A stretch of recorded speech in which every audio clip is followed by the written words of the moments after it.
So, thank you all for being here.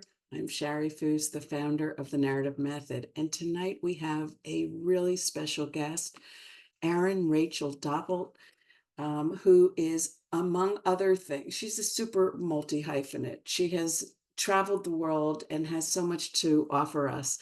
She's just written a book called Nothing Can Stop You. She is a meditation teacher with a master's degree in psychology. She has studied all over the world with gurus and yogic educators, and she practices spiritual psychology. Erin is also the creator of Up-Level Meditation, a specific active meditation that addresses numerous issues and negativity.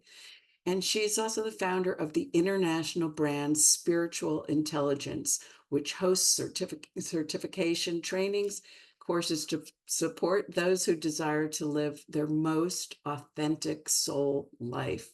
So, welcome, Erin, and thank you so much for being here.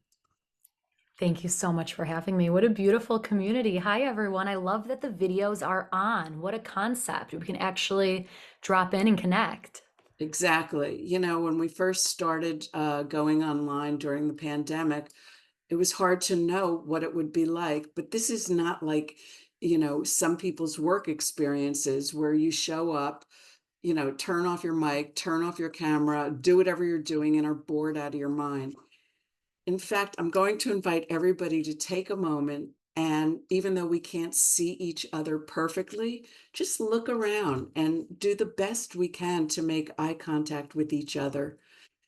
We're socially, not usually encouraged to look at people, but here we don't care about small talk and we don't care about small social experiences. We really want to connect from the place of meaning and who we are and the wish to be seen and heard and understood. So thank you for doing that. I appreciate it. So I wanted to ask you a million things, but let me start with this. What in your life inspired your work and what is your message? What inspired my work? Well, things went wrong. And I think for so many of us, okay, I'm going to sum it up in a really quick way because I know we're limited on time. So often we'll feel things like anxiety, depression, negative thought patterns, and we always want to heal this or overcome it. And what I'm learning, especially what I feel strongly to share, is these are symptoms of a spiritual awakening. So it's another way to revisit everything that lies beneath the surface. And this becomes a big conversation piece around, is it more important to belong or to be authentic? And I really want to encourage people to have the courage to be authentic. So everything I share with the world is rooted in Eastern ritual, Western psychology, so you could do the needed work to heal, align, and grow and live on what I call your highest possible timeline, which is your most nourished, authentic life. Love it. So if you're being authentic, you may not belong to a chosen group, but you will find your people. Absolutely. And it requires courage to find your people. So it means eating in a way that feels in alignment with you, praying to a specific God or energy as you understand it that feels intuitive. It means partaking in activities that help you feel alive and following that curiosity. Love it. So what experience has been your greatest teacher? I was 23 when I moved to Israel, and then I studied with shaman in the Israeli desert, and that ultimately led me to India, and I worked in the slums of Mumbai. And one of the greatest practices that I've found is active meditation. And active meditation, so often we think about meditation and it's a silent seated practice, but in reality, so many of us need to open up our shoulders, open up our hips, increase our breath work to really relax the nervous system, because when you have a regulated and relaxed nervous system, you can then build upwards. And that can look like manifesting your highest romantic partner. That can mean building an entrepreneurial endeavor. That can mean moving cities. So definitely meditation, active meditation was a big, big teacher in my life. So how do you manifest your perfect partner? Oh my God, this is chapter 6 of Nothing Can Stop You. I teach a very specific manifestation practice. And if this sounds too woo-woo for you, I can ground it for you in scientific terms of law of attraction or positive thinking and positive psychology, which I also educate on. Snapshot manifestation is a very specific manifestation practice where you can call in multiple things at once. You use feeling states, and you are going to explain the feeling using metaphors, symbols, song lyrics, colors. And it's a moment, it takes a moment to speak about snapshot manifestation, but essentially, let's say you are calling in your highest possible romantic partner. What does it feel like to be in their presence? And you really hone in on what it feels like, and then you take aligned action today. So if in your snapshot manifestation, you are in this beautiful relationship and you're not dating today, then that means today is a good day to hire a matchmaker, get on the dating apps, ask for introductions, go to a networking event. So it's paired. You have to sit in the feeling and connect to the feeling states, but you must take physical aligned action today. And that's the very short way to talk about snapshot manifestation. And what if that doesn't come to pass in the way that you imagine it? So this is the thing about trusting the timing of your life. You do not know better than God. You do not know better than a higher power as you understand it. So I think so often we really want something and we push very hard to get the thing, and then we don't get it and we're disappointed. And it's healthy to be high achieving. That's absolutely okay. But it comes back into the first mantra: you need to trust the timing of your life. Like for me, I've been wanting to write this book forever. I started writing it in college. I wrote it in Israel. I wrote it in India. I wrote it in Bali, Italy, like wherever I lived around the world.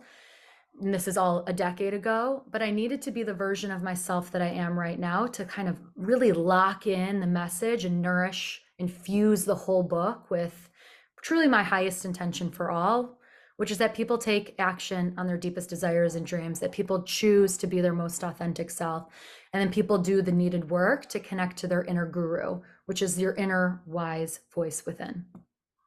So scientifically, in the field of neurology, there's someone I don't study with him, named Robert Sapolsky, and he's got a new book called Determine, and he compares all species and says there is no free will, which is not something to be taken as, you have no control over your entire life, but that we respond based on what has happened to us or what has happened to the species. So where does science come in? And is it your fault if you don't manifest the thing that you want? So science, so there's a couple ways I'll answer this. First, in Kabbalah, what is a miracle? A miracle, it usually comes in the form of a human being. So we all have divine agency. We can all take physical aligned action. We didn't reincarnate as little souls bopping around. We're in a human meat suit, so we can take action in our physical meat suit. Now, when it comes to law of attraction and the science behind manifestation, we're looking at positive thinking and the daily actions that we are taking rooted in habit. So are you showing up every day to connect to the feeling state that you desire to embody? If you call yourself a mindful person, did you meditate today? If you call yourself a writer, did you sit down and write morning pages? If you call yourself a wellness enthusiast, did you eat something nourishing today? So how you spend your days is how you spend your life. And I have a free masterclass about manifestation, so I can just drop that in the chat if that resonates.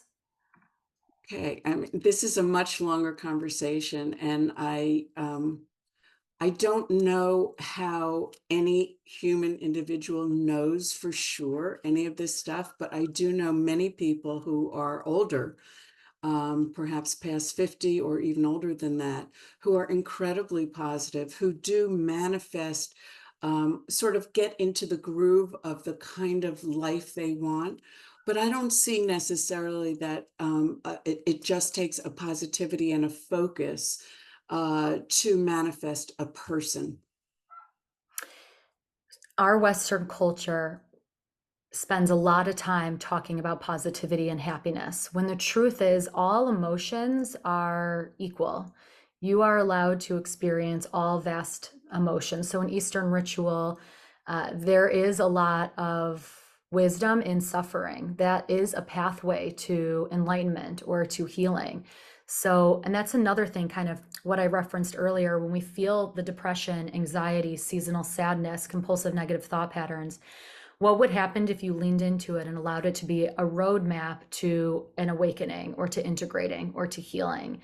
So, I mean, there's a lot of different ways to kind of explore the topic of somebody manically manifesting or calling in what they most desire, but it all comes back into alignment. So, is the deep desire and dream in alignment with you? Typically, when we have a deep desire, a deep want, it is of highest good to all those around us. So, it likely requires shifting and reflection. Okay.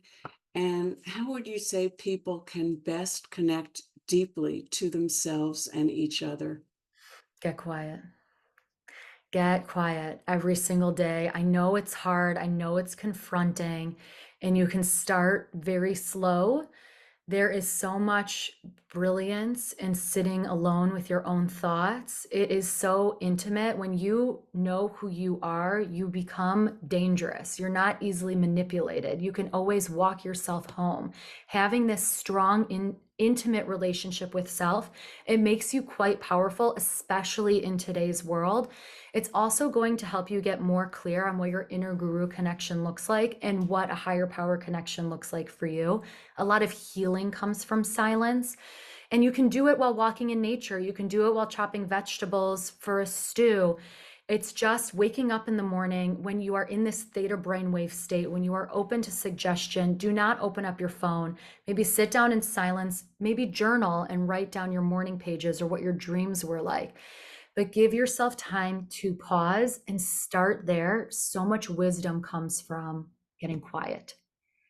Well, thank you so much for all that you've shared. I think it's, again, it's so much of a longer conversation, and I look forward to picking up again later in the salon. Thank you so But much. thank you.